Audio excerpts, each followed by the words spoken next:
so we're good.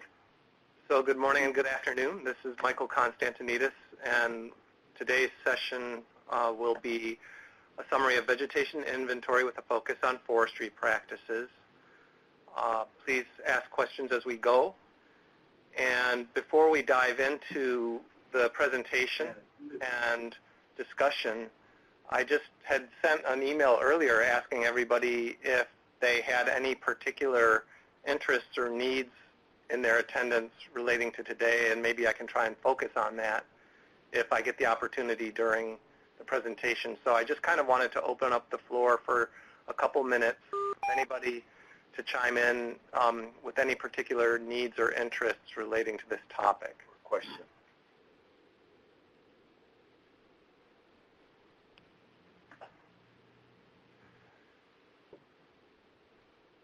Does anybody have any questions or particular needs or interests?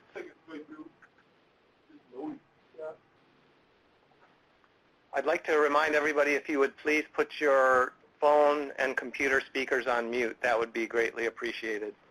And of course, take it off if you have a question. Yeah. So, okay. There being no questions, this session is something of a review for many of you because we reviewed this topic in webinars and field training 3 years ago during our PIA conservation planning workshops. So hopefully this will be somewhat of a review and reinforcement, so I'll just proceed. So really just a quick review on the reason and why do we go into vegetation inventory.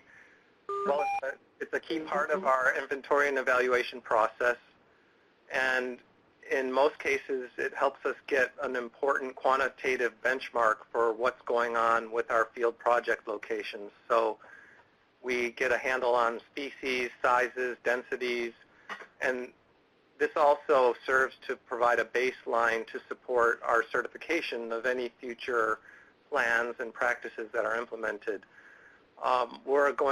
During the process, we find out if there are one or more species that are contributing to a resource concern, and that in turn informs us on what conservation practices, treatments, and even payment scenarios are applicable to a particular field situation.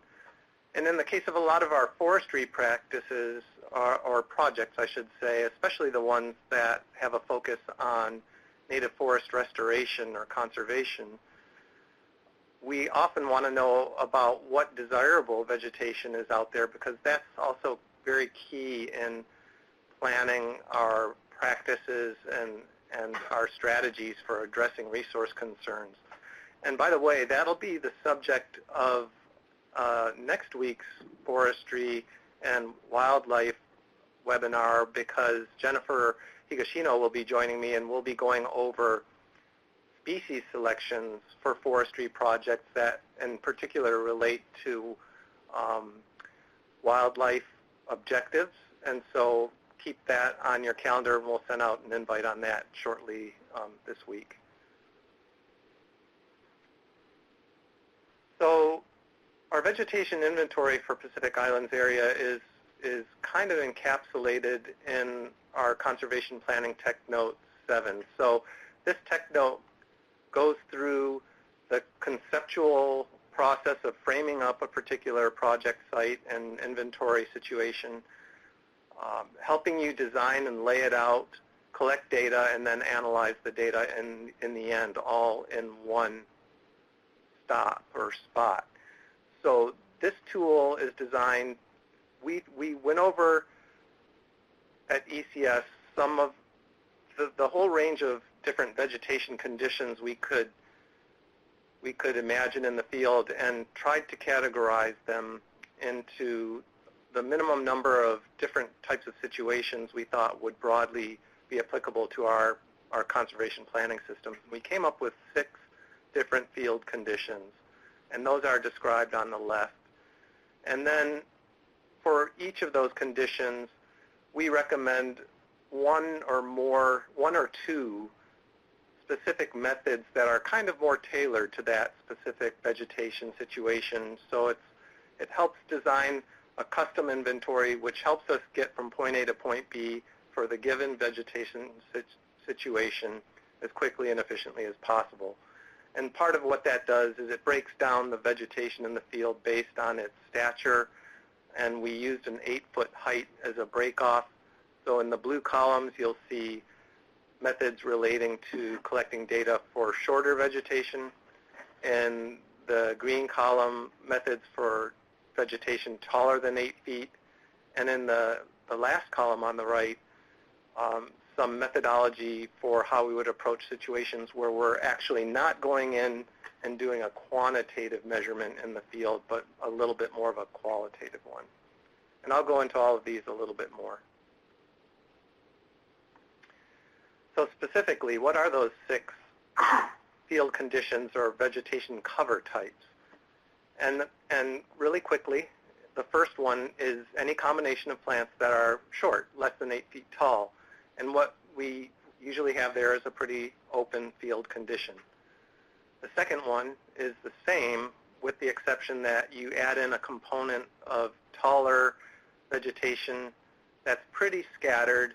It's still open. You can see far. You can usually walk around pretty easily, but it's more of a sparse, tall vegetation situation.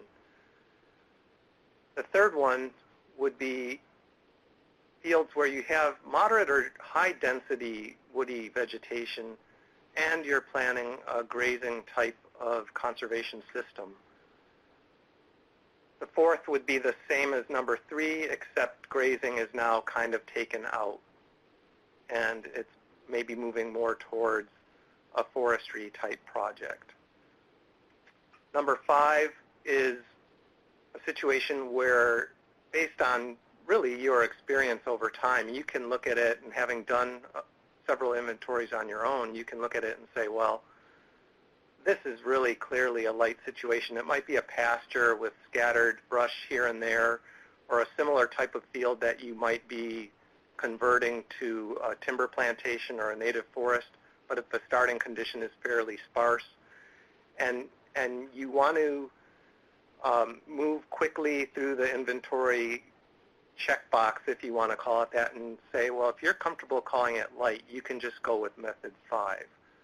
And then the last one, number 6, that's for inaccessible vegetation cover. It could be vegetation that's very dense, bordering on impenetrable. It could be dangerous vegetation, very spiny or thorny. There might be issues with danger relating to animals or poisonous types of plants and animals. So, or maybe it's a mean dog. But if you have a situation where getting into the field is not practical, there's that option 6. So, any questions so far? And don't forget, if you have a question, take your phone off mute, and then you can put it on mute after the question. Okay, great. So I just wanted to show a few images at this point of examples of what I thought would be vegetations where you might be leaning a little, or vegetation cover where you might be leaning a little bit more towards a transect, a belt transect, or a toe step inventory, certainly in a pasture situation. But if you're in a kind of wildland situation that's relatively open and you can move through the landscape relatively easily, this might be a good situation for a transect type of inventory. That would be like that number 2? Yeah, number 1, 2, or 3, actually. Okay. And then here's another one. Here's more of a pasture setting with some scattered brush here and there, but still relatively navigable for somebody walking on their feet. And here's another one, an example from Kauai. This is an abandoned sugar cane field, and you have Albizia roaring back in and taking over the place, but these are big trees. Nonetheless, it's probably fairly easy, unless the guinea grass is super tall, to get through that field. So that might be another type of situation that you might consider a transect, and I just wanted to give you some some visual examples. On the other side, the other main measurement technique from transects that we have are fixed radius plots. And these kind of tend to be more practical in your denser vegetation covers. And so here's an image of native forest on the Big Island. Fixed radius plots would certainly be the way I would go here. Another Big Island forest, this one, not as dense, but still it's kind of going to be a little tough to move around in there, and a fixed radius plot might be a good solution there. A couple images from Guam. These are sapling and pole-sized trees, younger trees, maybe 10, 15, 20 years old, and they're pretty dense. This is mahogany, and this is a native limestone forest that's pretty dense. And again, going through there, if you're counting on a belt transect going through there, it's possible, but you'd be doing an awful lot of counting unless your belt width was very narrow.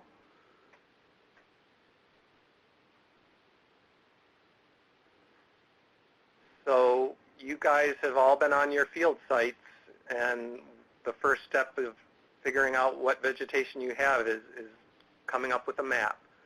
So my advice would be develop an inventory map where you basically divide your vegetation cover into unique zones or cover types, and keep it practical. You know, if you can, try not to go down to the atomic level. You want to get fields that are an acre or several acres or bigger if possible.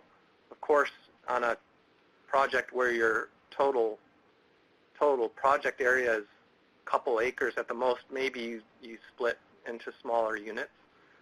And then there at the bottom, I'm just recommending try to keep each of the vegetation units you partition off fairly homogeneous looking. You might have some openings here and there, but by and large, you want that vegetation cover to look similar. So I, again, wanted to show a few examples, and thanks go out to Jill. She and Hannah came up with this out of the Waimea field office, and this was for a cooperator in Hamakua on the Big Island. And they did a really, really good job of partitioning out a veg cover map for this land unit. And what you'll see in this image is there are essentially three cover types. On the right side of the property and in the left center, you have eucalyptus, and that's based on their knowledge of being at the site and doing a reconnaissance. And so there on the right and over here on the left, and another chunk down here. Then in the purple polygons, it's a native tree in Hawaii, ohia, and strawberry guava understory. So that cover type is scattered around in that area and then throughout the southern part of the property. And then of course you have the remaining areas which are pasture, open pasture areas. And so each of those represents a very different, unique situation that requires different planning, and each one of those merits some type of inventory on the ground so you can do good planning in each cover type.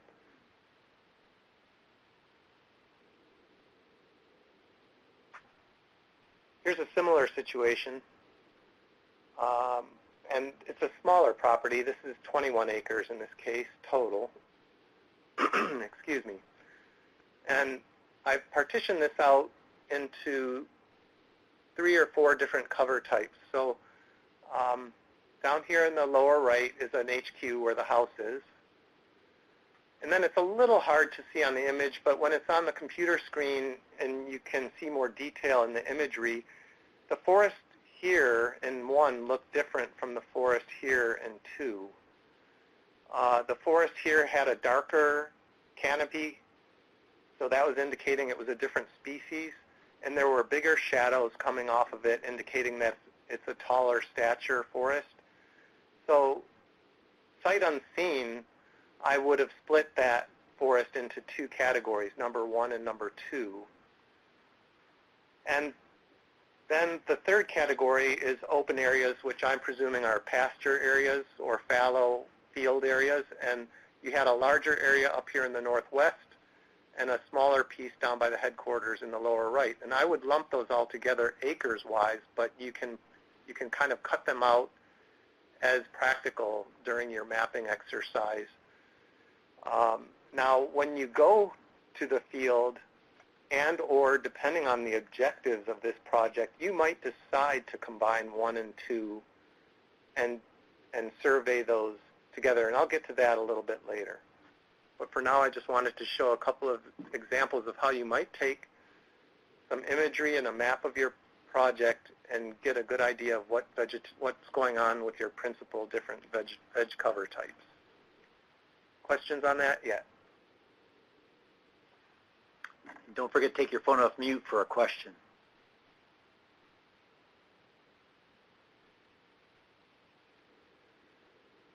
Okay, so let's kind of turn the focus on how we would actually conduct different types of inventory. And I'm not going to be able to cover each of those 6 different categories in detail today, but I will try to cover a couple.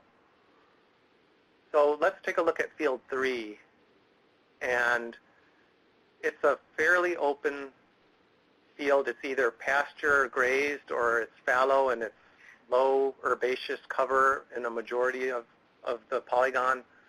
But you do have, as you can clearly see, some larger trees scattered here and there. And with the, I would point, let me point right about here, you can actually see something that might be shrub or scrubby type brush.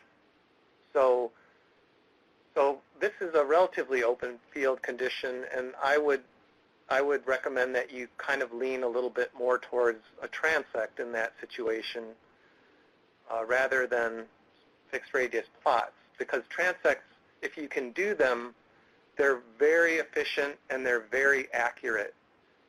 You can get a lot of data in a short amount of time, and it really gives you a very good representation of what's in the field. Just in general, circular plots, unless you take an awful lot of them, have a higher degree of uncertainty or error with the results. So transects are good if they're practical. So I would look at the field, and I picked this purple transect line, and its orientation and position based on a couple things. I wanted to make sure I was likely to hit some of the different things going on in a proportional way in this field. So I wanted to make sure I was probably going to hit a couple of the tall trees, maybe some of the shrubby stuff, but mostly the lower herbaceous cover. And then I was also thinking about, well, how practical would it be to find myself, orient myself quickly in the field based on where I identified this in the office, and be able to start and jump right on that transect and go. What I was thinking was, well, here's a property corner. Oh, sorry. Here's a property corner. That should be pretty easy to find, particularly if there's a fence. And that would be a great starting point, because if you were shooting for this clump of trees at the top, you could probably see that from that corner, and that would be your objective as you're walking across the field. You could be looking up and just heading straight towards this clump of trees to keep yourself on course, measuring your transect or your toe steps as you go. And this particular line is about 800 feet long.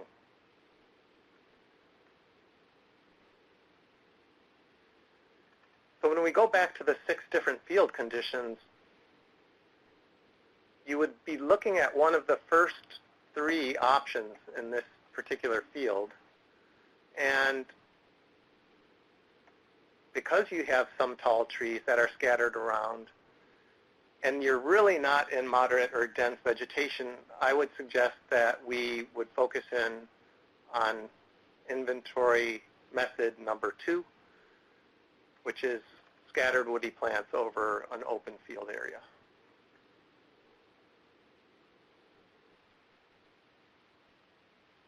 There's a couple different ways you might take data along that purple transect line. If we were going with field condition 1 and method 1, it would be toe step only, and you would be collecting data on your footfalls at predetermined intervals. And I'm going to leave that one for Carolyn to cover in a little bit more detail, because she'll also be presenting a vegetation inventory session. I think that's meant to be on the Big Island. Carolyn, I beg your pardon. If you're on the line, could you remind me of the dates on that again? It might have been October 4th through 6th, but it is on the schedule. I believe it was. We think it's December 6th through 8th. Okay. Yeah, that was the field session on the Big Island. Okay, thanks. So that's to be a field session, and I'm sure she'll go over this in great detail. Thanks for the help.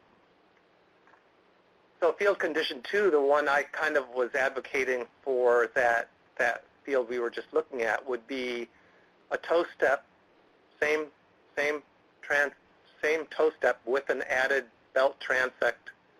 And the toe step, you would be collecting the inventory for the short vegetation, which is 8 feet or less. And in that gray belt across the middle, you would simultaneously be collecting data on the occasional tree or shrub that's taller than 8 feet. If we happen to be in a very dense brush situation, in a pasture or range situation, or a forest situation that's invaded, or moderate density of even native, we might still do the toe step if it's a grazed system, which is field condition 3. But we would probably switch to circular plots at regular intervals along the line and just collect a few plots worth of data instead of a whole belt worth of tall vegetation data. So the toe step would cover the short again, and the circular plots would cover the tall.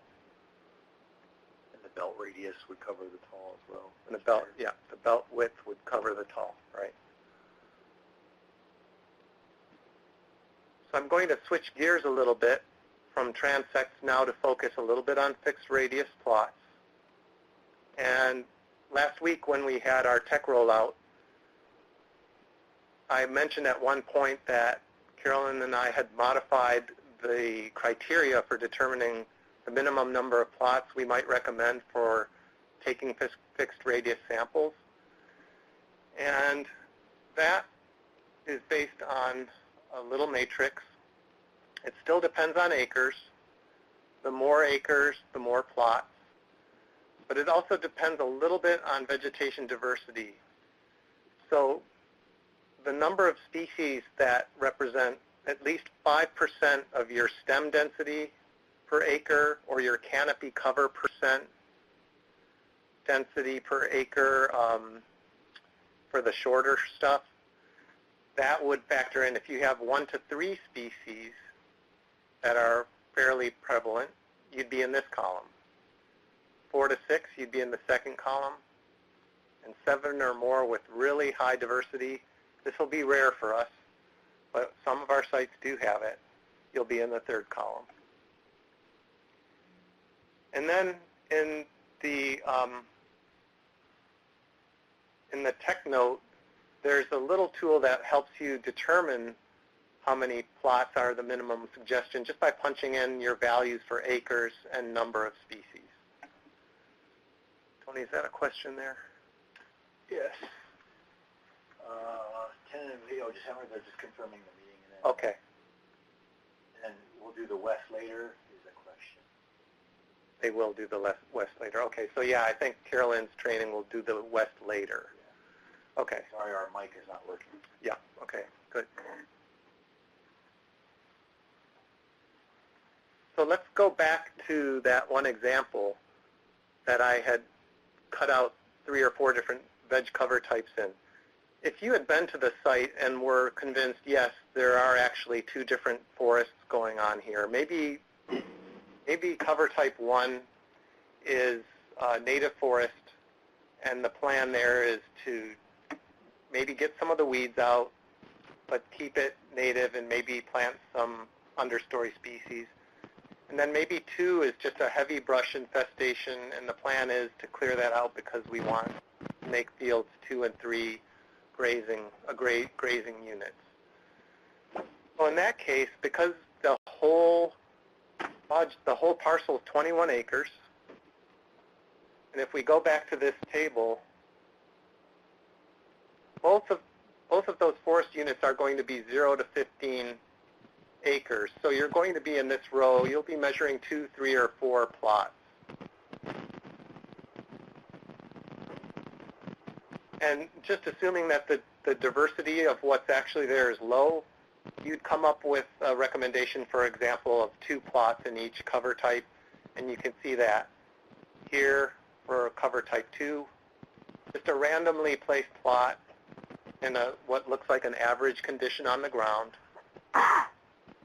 And the same for condition field veg cover 1, 2 plots. And if you have a big field and you're going to put in a lot of plots, you could alternatively follow a line through the forest.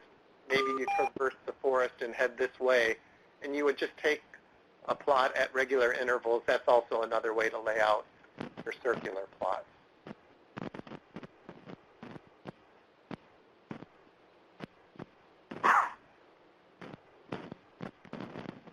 And this diagram is just kind of a example of that very thing, where maybe you just want to put 3 plots in a particular field and you want to spread them out fairly evenly over a line you're going to walk across that field, and you would just lay them out something along these lines at random locations. Spaced evenly apart? Yeah, I would generally try to be systematic and keep your spacing even. So, as I mentioned earlier at the beginning, we're going to be looking at vegetation during our inventories in a few basic classes. We'll have forage plants and other herbaceous and woody plants, and for those, we'll record species and canopy cover percentages. In the case of toe-step method, you'll actually be recording how many footfalls are with a particular species or ground cover or lack of ground cover type, like if you have bare soil or rock. And then the third category here would be your taller vegetation, and for that, instead of an estimate of canopy cover, we're going to switch to diameter classes and stem counts, individual stem counts per acre.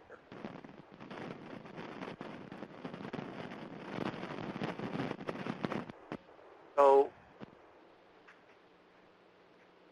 that's kind of my quick run through of a little bit of the background and approach for laying out an inventory. At that point, you would be ready to enter into using the Conservation Planning TechNote tool. But before I kind of switch to that, I'd like to ask at this point if there's any questions.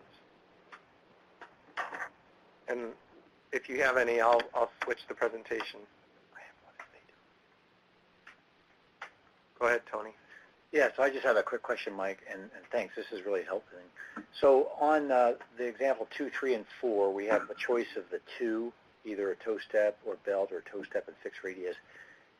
Is it my understanding that the planner just uses judgment on which one of those 2 to use based on what again? Is it based on density? Just remind me again, how do they decide between, or are they using both those? Is that what that's saying? You use both the toe step and the belt? For a single vegetation cover unit, like in that one example I had given 3 different right, you're just using covers, toe step. You would pick one of these methods based on reading these descriptions. So let's just say we had 2. let's say we decided it was number 2, condition number 1 with scattered woody.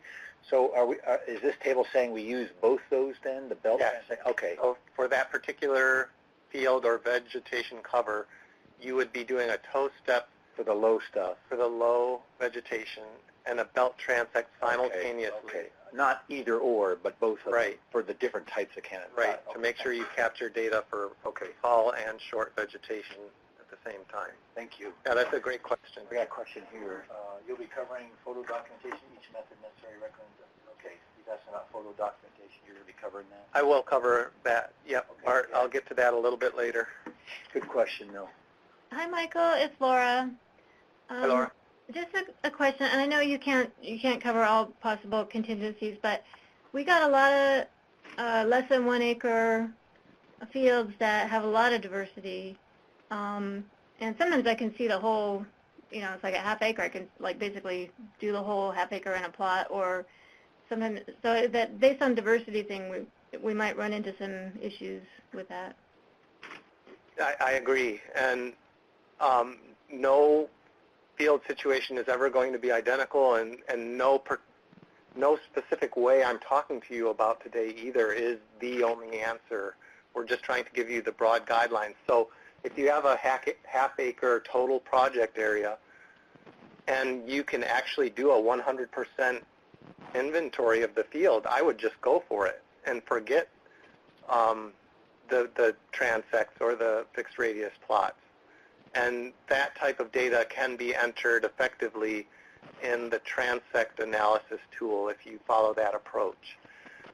If it's fairly thick or moderately thick but really diverse, because it's so small, you might just consider doing a transect across it, and even though the going may be a little bit slow, you can probably pick your way through and just do a belt transect across that small field and scoop up a transect worth of data. Alternatively, if you wanted to try and squeeze in a couple fixed radius plots, you certainly could do that too. So it kind of, for me, what you're really looking at on the ground drives the decision making a lot. Okay, thanks. Yeah, good question.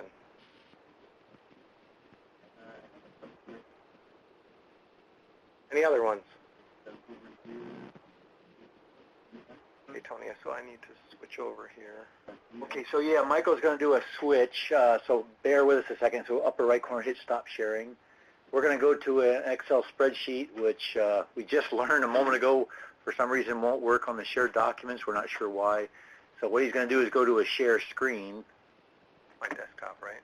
Yeah, your desktop now over in the right. You can blow that up. And up over there. Sorry, right here. I think they're seeing it already. Yeah, okay. Are people seeing the tech note now? No, we see Okay. the Adobe Connect. Oh, there, now we do. Okay, so it's working. So we're just he's just sharing his desktop mode, but you should be seeing what we're seeing here, which is the Excel spreadsheet of the tech note. Okay, so you guys don't do permits? All right, so I'll get started on this segment of the presentation then. This tool is an interactive tool, Excel-based, and it's macro-enabled Excel.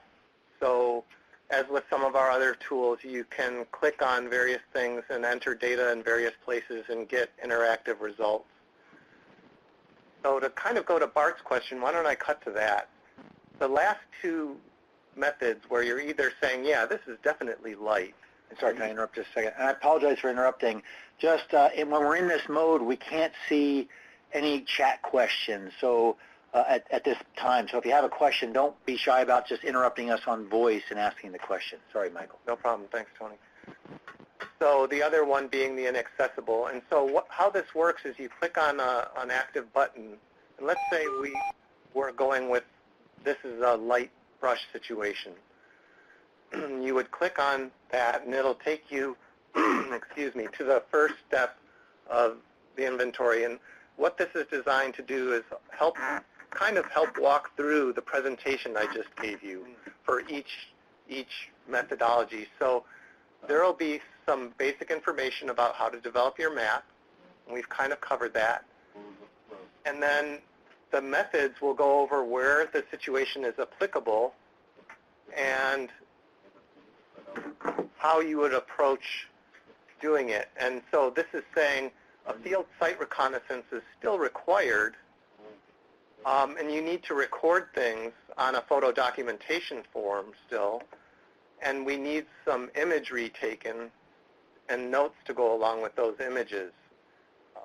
And you still want to have a good, you would like to still use your best available satellite veg map that you have, the latest version if possible, and then go on ahead and make some visual estimates of canopy cover for everything. So once you got that concept going, you would click next, and that'll take you to a field data collection form. And this is just something for you to print out if you want to. You don't have to use it if you don't want, but it's kind of designed to help you collect data for the more intensive quantitative methods to make sure you're collecting data in the right categories. But you can still use it for a photo documentation type survey where you would write in species and canopy cover percentages and any other notes you have. You could just as easily do it on a blank piece of paper if that's what suits you. After that, it'll kind of go into a step where it's assuming you've come back from the field and you're taking the next step to quantify and analyze and finalize your determinations on vegetation. And in the first step, it goes over some recommendations about how you might want to adjust your vegetation cover map or your fields based on what you had seen since you had been in the field and maybe had a closer look. And then it tells you what information to record on the PIA photo documentation form. And basically, that being you would want to record all the plant species you see that are there in significant quantities, and that's kind of that 5% or more. You might want to make a list of things you see in smaller or trace quantities just as an interesting side note. But for the key species, the ones that are kind of 5% or more, you would want to record a species name and your visual estimate of the canopy cover that that particular species throws. And that could go for all plants, whether they're huge trees or small grasses.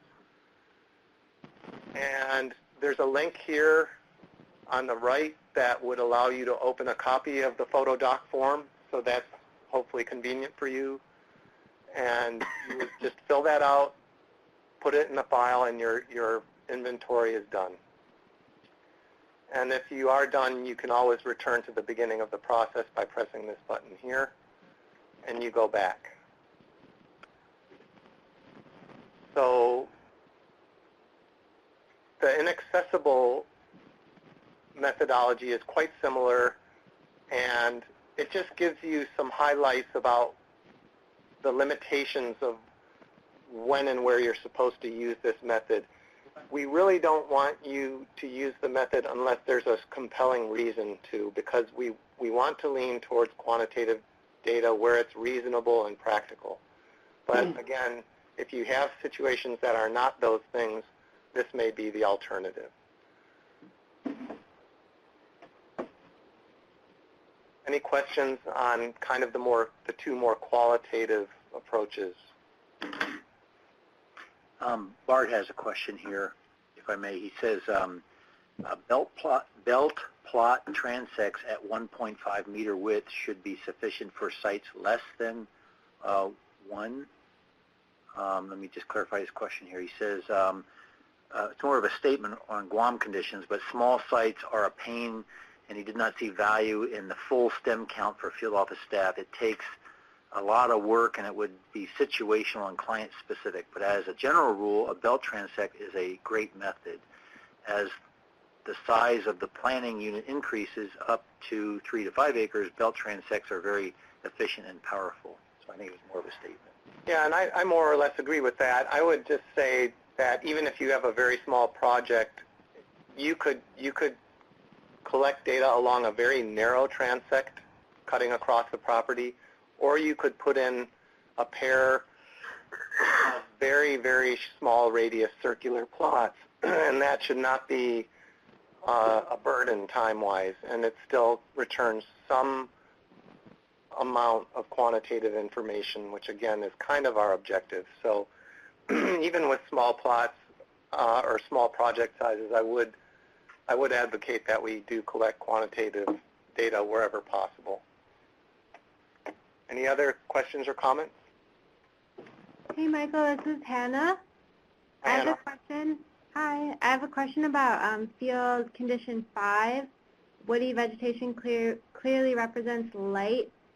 Would that be, like, if you could give an approximate percentage, like 10%, less than 10%, woody vegetation, or can you kind of define light a little bit more? Probably doesn't know the payment scale. So you could have small, brushy, low vegetation that's fairly predominant over the site, and we would still call that light because in most cases that should be something that can be handled with a brush hog, particularly in pasture-type settings. It's something that you'll also train your eye to as you practice using this form, and you start realizing, oh, that only came out to be light. As you get proficient in it, it's meant to kind of create a easier option for folks that have done a lot of field inventory and kind of started to learn what light looks like. You may have to use it a few times to get to train your eye to the different conditions that can lead you to light. Okay, And thank that- you. And I think that's a good clarification, so thanks, Carolyn. And I can't remember offhand, but I think it's somewhere around 700 or 800 stems. Like, let's say you have strawberry guava that's taller than 8 feet. It might take 700 or 800 stems per acre, I think, to get up to medium or high, but I'd have to double check on that. I think the bottom line is if you're not as confident, as Carolyn said or alluded to, it's kind of important to just go out and do the inventories the first several times for sure, and not use this method 5 unless you're very confident about what you're looking at. It might be, so even in a pasture situation where you have only 3-4 monster albesias per acre, these might be 80-foot or 100-foot tall trees that are 2 feet in diameter. Even though there's only 3 or 4 of them, that might kick the payment scenario up to a higher rate just because they're such monsters and they're beasts to take out. So it does vary. It's kind of a sliding scale based on the density of the plants and their diameter. Can I make a comment about the light? So yeah, Hannah, it is a good question, and keep in mind that the light is, of course, also a reference to the payment scenarios, of which there are 3, light, medium, and heavy. And of course, for your client, if you're defaulting to light, and yet had you done your inventory, it would have come out medium, that means your client maybe is going to be underfunded for what it would cost to clear that area. So that's why this is a default to light. If you're really confident it is light, no reason to do the inventory because it's going to be the lower cost payment scenario. Whereas if the density was high enough to qualify the client for medium scenario, then they would be able to take part of in the higher cost payment scenario. Okay, thank you. Correct. Any other questions before I go on? Okay, so I'll... Mike and Tony, before we go on, I just have a little question.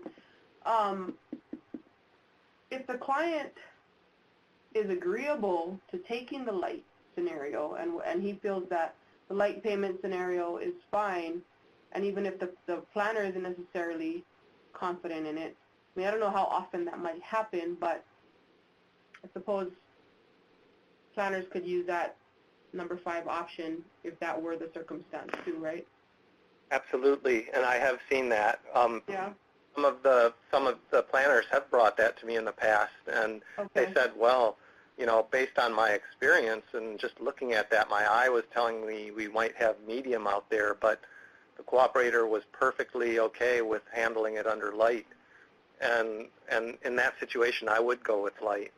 Okay, might as well, huh? Yeah. Right on, thanks. Yep.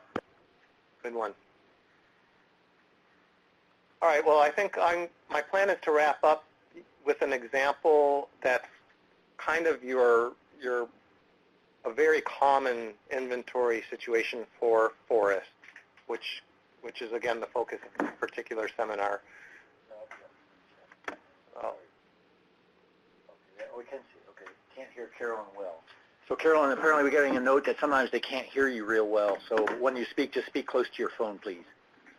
So what Carolyn, just to clarify, what Carolyn had mentioned was if a field situation looks like an experienced planner to be perhaps a medium or even higher situation, but the cooperator says they feel they can handle it under a light payment scenario, it's perfectly okay to go with light and not go ahead with the inventory other than the photo documentation. And this will be an example. We'll run through field condition 4 now, and that's fields that are not or will not be grazed, and you have moderate or dense vegetation. You're managing it as a forest unit. So in that situation, you're going to take visual estimates of your shorter vegetation under 8 feet, and you're going to do stem counts for your taller vegetation 8 feet or over. So I'll just click on that. And again, there's guidance on how to set up your map and your methodology. I will note, and given the example, that even though you're doing circular fixed radius plots, you can use 2 different plot radiuses depending on how prevalent various species in your forest unit are. And I'll get to that a little bit later. We're going to be counting stems of the taller trees and shrubs in diameter classes, and I'll show you that. But at the beginning, you have this little tool that helps you, and maybe you were in that forest unit 2, and you have 7 acres, and you have 5 different species that might each be present 5% or more of the vegetation. If you enter that in, it'll automatically come back and say, well, you need about 3 plots. So there's just this little tool here that helps you navigate the table so you don't really have to reference it. And you can do that for each of your different vegetation cover types if you want. Maybe the other one was 8.3 acres, and there was only 2 predominant species. And that would say, well, you probably need about 2 plots for there. And after you get to that point, you would proceed. And in this case, you would want to go ahead and print this form because since you're taking quantitative data, you want to take this form to the field and collect data in the columns for each species as noted. You'll see here other diameter classes. So for tall plants, 0 to 4 inch diameter, 4 to 8 inch, 8 to 16, and greater than 16. So we're going by very broad diameter classes.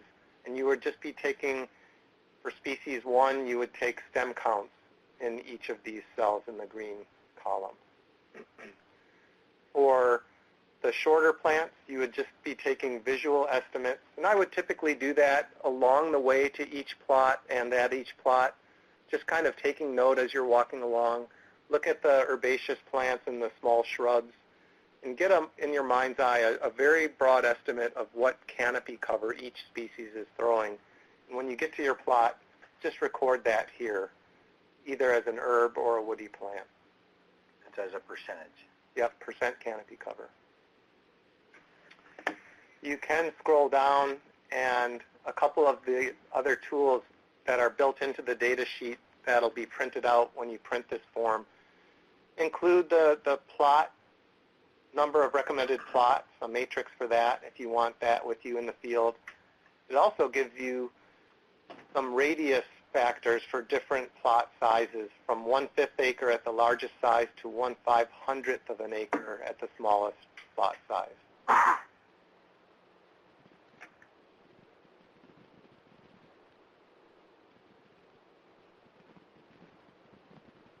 And then this goes to the analysis method. Again, in the first section here, it's talking a little bit about how you might want to tweak your map once you have data in your mind from the field and in your GPS unit. You might have plot locations or transect locations or vegetation boundaries. So you might want to modify your map if needed, and that'll perhaps adjust the acreages that are associated with each vegetation cover. And then you would fill out the form, and I'm just going to, instead of reading this to you, I'm going to walk through an example.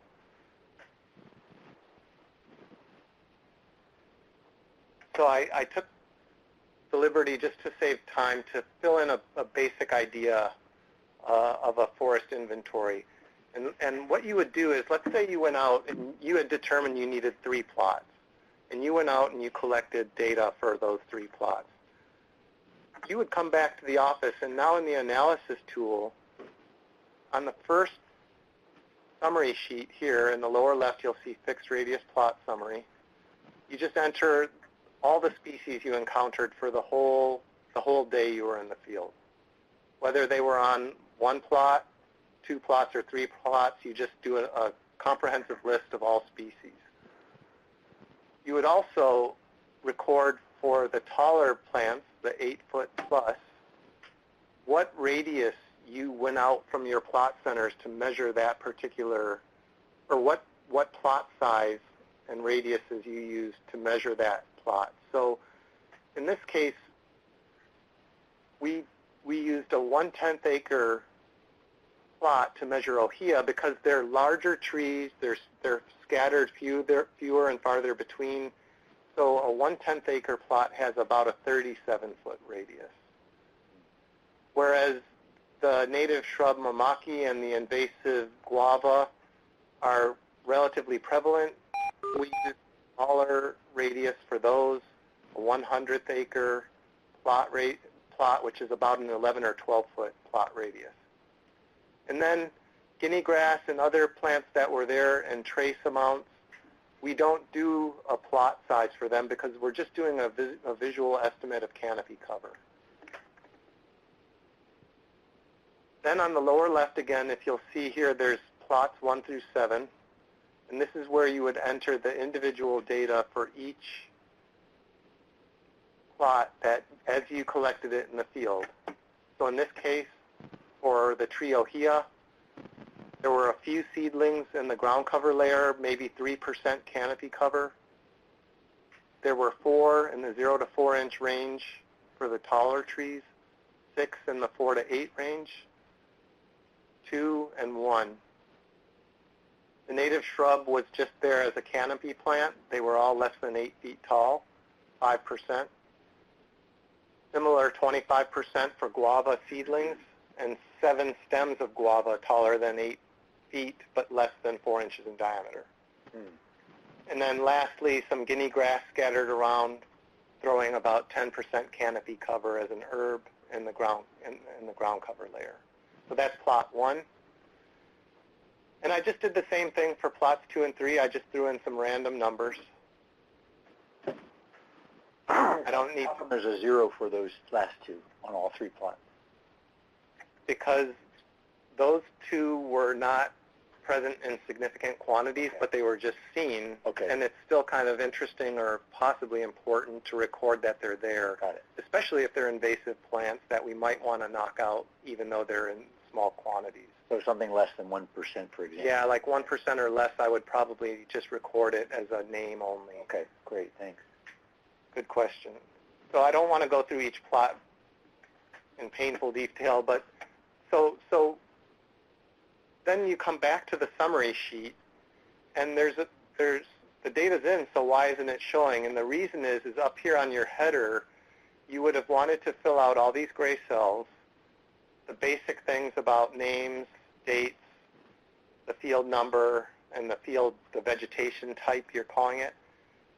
But down here is what's key. You didn't enter in how many plots, and in this case it was a 3-plot survey. And as soon as you enter in your number of plots, all of a sudden you have data results of your inventory calculated automatically for you. And these are going to be average canopy cover in percent in the blue columns, and they're going to be stem counts per acre for the taller woody plants. Let me just scroll down a tiny bit. And we're almost done. So you'll see again here for these two species, there's no data recorded. They're just there in trace quantities, but you might end up putting this white ginger on a tree shrub site prep job sheet because it's there and you're probably going to want to make sure that's dead. But the hapu'u is good to know. They're scattered there. That's a native tree fern. And we're going to want to tell the cooperator, steer clear of those and try not to knock them down when you're doing your site prep. But finally, to get to what our actual treatment is, let me delete these and put these back in a second. You'll notice right now the practice payment scenario intensity calculator is at light because no treatment quantity has been recommended yet. But if you go back down here, you would look at this row, quantity to treat, and you would enter in these very important values. So you would start on the left for the herbaceous plants. Of the 12% that are present, how much do you want to treat? Well, they're all an invasive species, and maybe you want to get rid of those, so you say, we're going to treat all 12% of that canopy cover percent. For the woody understory plants, you have two native species for 13% total, and one invasive plant, the strawberry guava, at 17, so you would probably only want to treat the 17% guava, so you would enter that there.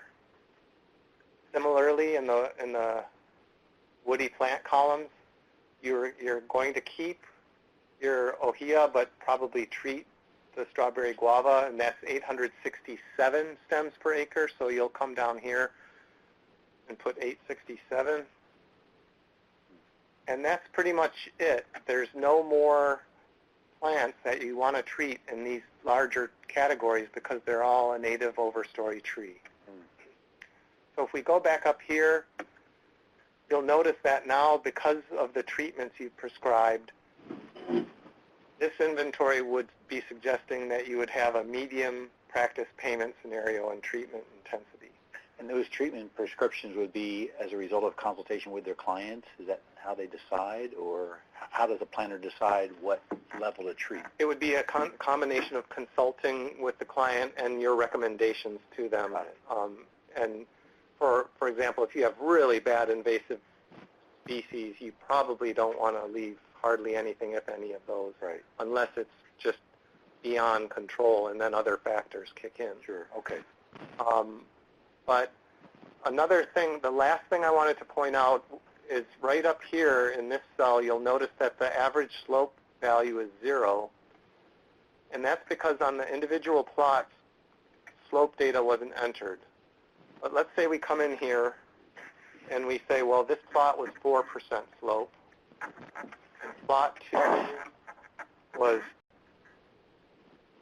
23% slope, and plot 3 was 18% slope. Just by doing that, if you go back to the summary, you'll notice that the average slope is about 15%. That actually moved you up a notch on your recommended treatment intensity because it's more difficult to operate on slopes as they get steeper. So that slope is a factor on inventory, and I just wanted to point that out to you folks. So it makes a difference on the payment schedule then? It does. Wow. That's key. So it's an important little part of this process to keep in mind. So the bottom of the sheet, if you go back down again, that sort of represents the client's decision, that 12, 17, and 867 in a way. Is that right, a way to document the client's decision? That's the agreement that the client and NRCS has come to And that then ends up in the job sheet or the IR that they then deliver to the client. Yeah, thanks for making that point. So these exact values will now actually show up on the plant control template. Again, that's template we rolled out a little bit last week, but these exact numbers drop right into that template now that you've determined them through your inventory efforts. Great. Wow, that's cool. So that's pretty much what I had for you folks today. Any questions on this part of the process or any part of the presentation today?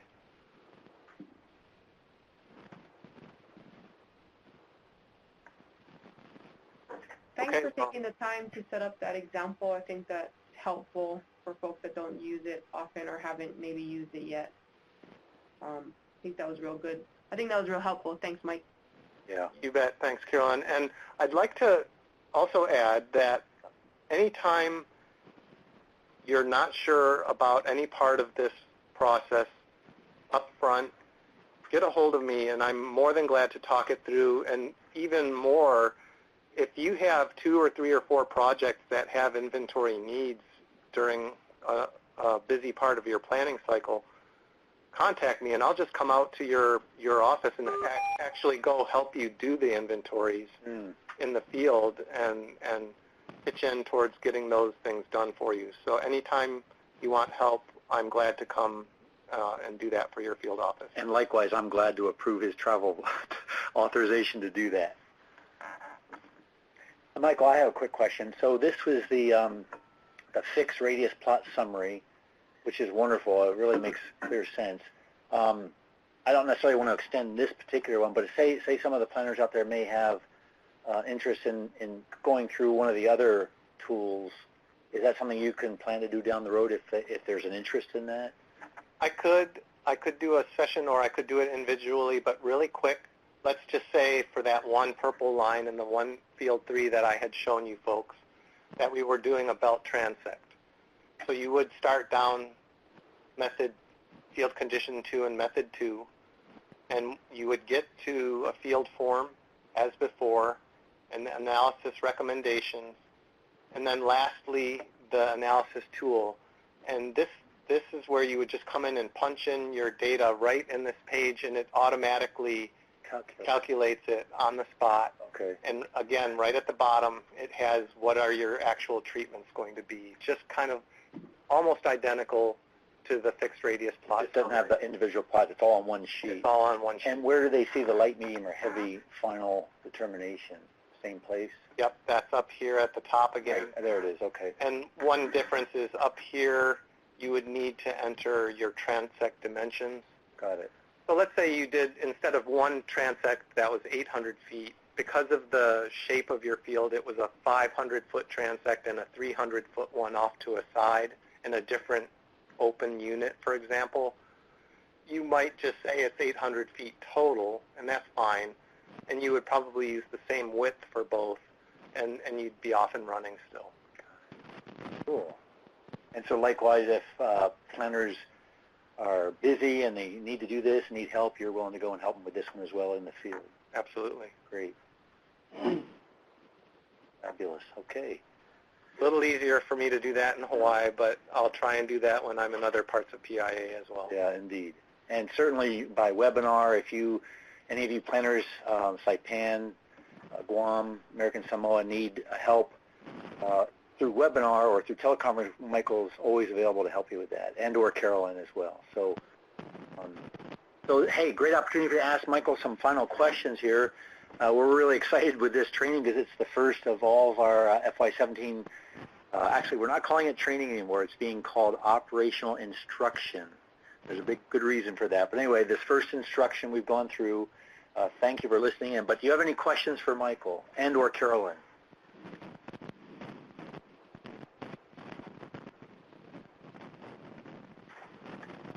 If not, I will mention that this has been recorded, and Michael, you can leave it running for a little bit yet. But anyway, it's being recorded. We are going to create a technology library and post all these trainings. Try to make them in one location, one folder, probably on the SharePoint site, so that any of you who didn't make it or weren't able to make it, or you want to re-listen to this, we'll be able to go to that one folder, that one location, and find the session that you want and listen to it. So we haven't quite set that up yet. As soon as we get it set up, we'll let you know with the SharePoint site link and the names of the various instruction titles that we'll put on these things. But hopefully the instruction title will be clear enough you'll know which one we're talking about. So with that, thank you all so very much. We really appreciate you joining in, and make sure you let those who in your field who weren't able to attend know that this was recorded, and they'll be able to listen to this on their own time very soon. Okay, thanks everybody.